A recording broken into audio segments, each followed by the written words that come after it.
بسم الله الرحمن الرحيم. الحمد لله رب العالمين، والصلاة والسلام على أشرف المرسلين وعلى آله وصحبه أجمعين. إذا إن شاء الله مع مجال فرعي من مجالات توصيف مباراة مستجدات نظام التربية والتكوين، يتعلق الأمر بمرجعية إصلاح نظام التربية والتكوين بالمغرب. قبل ذلك نشير إلى أن نظام التربية والتكوين بالمغرب مر من 3 محطات أساسية، وهي محطة المرحلة الأولى اعتماد بيداغوجية المضامين، ثم بعد ذلك اعتماد بيداغوجية الأهداف، ثم اعتماد بيداغوجية الكفايات. والآن المغرب يدرس وفق بيداغوجيا الكفايات. هذه البيداغوجيا التي جاءت مع الميثاق الوطني للتربية والتكوين، ثم تلتها مجموعة من الوثائق التربوية في هذا الصدد، كالكتاب الأبيض، ثم تقرير المجلس الأعلى 2008، ثم المخطط الاستعجالي، ثم أيضا تدابير ذات الأولويات، وقبلها الرؤية الاستراتيجية لإصلاح 2015-2030، ثم تدابير ذات الأولويات، ثم أخيرا قانون الإطار. بمعنى أن هذا النظام بني على مجموعة من المرجعيات، وأول هذه المرجعيات أولا في مجال القيم.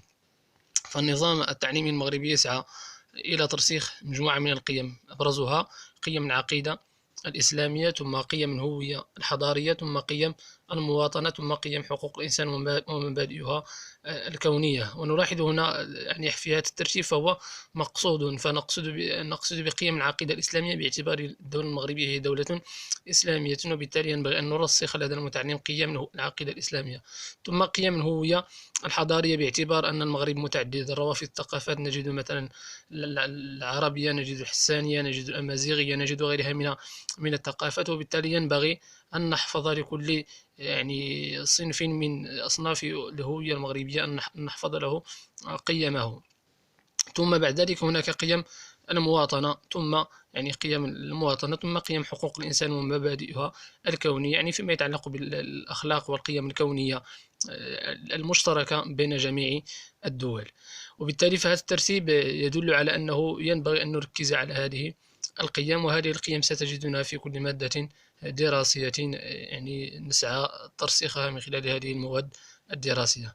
ثم المجال الثاني وهو في مجال المضامين. إذا المضامين هنا لا نشير به إلى ما يتعلق ببيداغوجيا المضامين وبيداغوجيا الأهداف، لكن نستثمر هذا المحتوى وهذا المضمون بالطريقة التي يتماشى مع بيداغوجيا الكفايات. فإن كان المضمون في الأهداف وفي بيداغوجيا المضامين يقدم كالكم المعرفي، فينبغي أن نستثمره في هذه البيداغوجيا وفق مجموعة من التوجيهات، مثل أن المعرفة إنتاج بشري يمكن أن يشارك في إنتاجها المتعلم. بمعنى المعرفة الآن أصبحت تبنى ولا تعطى، وإنما تبنى من طرف المتعلمين. ثم أيضا التوازن بين المعرفة في حد ذاتها والمعرفة الوظيفية، ثم اعتماد مبدأ التدرج والاستمرارية في عرض المعارف، بحيث أنه انتقد على بيداغوجيا الأهداف وانتقد على بيداغوجيا المضامين أنها تهتم بالمضامين وتهتم بالمحتوى وتهتم بالمعرفة، ثم أنه انتقد عليها أنها لم تعتمد على مبدأ التدرج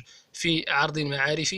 فقد نجد المتعلم يدرس شيئا بالسلك الابتدائي، ثم في السلك الإعدادي يقوم بإعادة نفس الشيء، بمعنى لم يكن هناك تدرج في عرض المعارف. لذلك فوفق بيداغوجيا الكفايات هذه المعرفة ينبغي أن تبنى، وينبغي أن يكون هناك تدرج واستمرارية في عرض المعارف.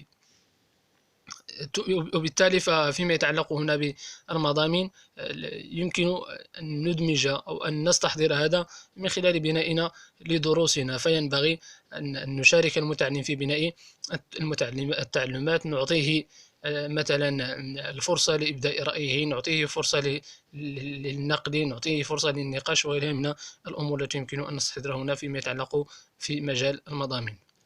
ثم أيضا من الاختيارات ومن المرجعيات التي اعتمد عليها نظام التربية والتكوين ما يتعلق في تنظيم السنة الدراسية، بمعنى هناك مبدأ التدرج من سلك إلى آخر ومن مستوى إلى آخر، بمعنى أن هناك أسلاك كما جاء بها الآن قانون الإطار. هناك سلك التعليم الأولي، هناك التعليم الابتدائي، ثم التعليم الإعدادي، ثم التعليم الثانوي، ثم أن المعرفة التي نقدمها للمتعلمين تتدرج وفق هذه الأسلاك أو هذه الأطوار.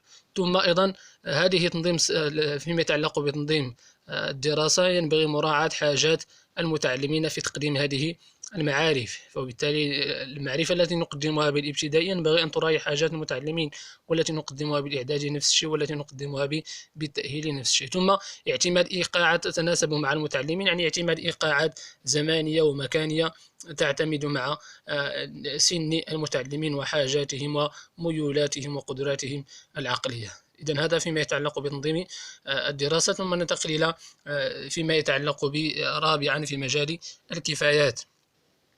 من الكفايات التي يمكن بناؤها حسب كتاب الأبيض الكفايات المرتبطة بالذات، ثم الكفاية القابلة للاستثمار في التحول الاجتماعي، ثم الكفايات القابلة للتصريف في القطاع الاقتصادي والثقافي. نقصد هنا بالكفاية أنها هي جزء من الإصلاح، وليست هي كل الإصلاح، وبالتالي فهي جزء من، وهي مرجعية من مرجعيات الإصلاح التي يتبناها النظام التعليمي المغربي. والكفاية كما تعلمون هو أن نضع المتعلم في وضعية مشكلة يحتاج إلى تعبئة مجموعة من الموارد لحل هذه الوضعية. وكتاب الأبيض قسمها إلى الكفايات المرتبطة بالذات، ثم الكفايات القابلة للاستثمار في التحول الاجتماعي، ثم الكفايات القابلة للتصريف في القطاع الاقتصادي والاجتماعي. وهذا السؤال يطرح، يعني طرح في إحدى الامتحانات، ما هو تقسيم كتاب الأبيض للكفايات. ثم أن هذه الكفايات أيضا يمكن أن تقسم إلى كفايات نوعية وكفايات عرضانية وممتدة. بمعنى الكفايات العرضانية أو المستعرضة أو الممتدة هي التي تحققها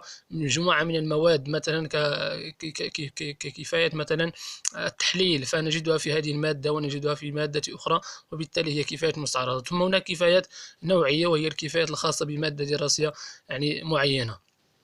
ثم أن هذه الكفايات يمكن أن تتخذ طابعا استراتيجيا ومنهجيا وثقافيا وتواصليا وتكنولوجيا، بمعنى الكفايات الخمس التي نعرف. فالكفاية الاستراتيجية هي هذه تطرح أيضا في الامتحانات. ما نقصد بالكفاية الاستراتيجية؟ هي أن يتموقع المتعلم ويعرف ذاته، ويعرف أن يتموقع في الزمان والمكان، وأن يعرف ذاته. المنهجية هي أن يكتسب منهجية التحليل وغيرها. ثم الثقافيا هذه أيضا تطرح ثقافيا، بمعنى أن يكتسب المعرفة المتعلقة بالمجال الذي سطرت في هذه الكفاية. ثم تواصليا اكتساب اللغات واكتساب منهجية التواصل. ثم تكنولوجيا اكتساب ما يتعلق بالوسائل الحديثة واستعمالها في البحث. وهنا نشير إلى مسألة أن الكفاية لا يمكن أن تتحقق من خلال درس واحد، وإنما الذي يتحقق من خلال درس هو الأهداف والقدرات والمهارات، بينما الكفاية فهي تتحقق من خلال وحدة دراسية، ومن خلال دورة، ومن خلال سنة، ومن خلال سلك دراسي. ثم ننتقل إلى المجال الأخير، وهو ما يتعلق بالتربية على الاختيار. فتأهيل المتعلم، أو من المرجعيات أننا نريد أن نؤهل المتعلم لاكتساب القدرة على التمييز واتخاذ القرار المتسم بالوعي.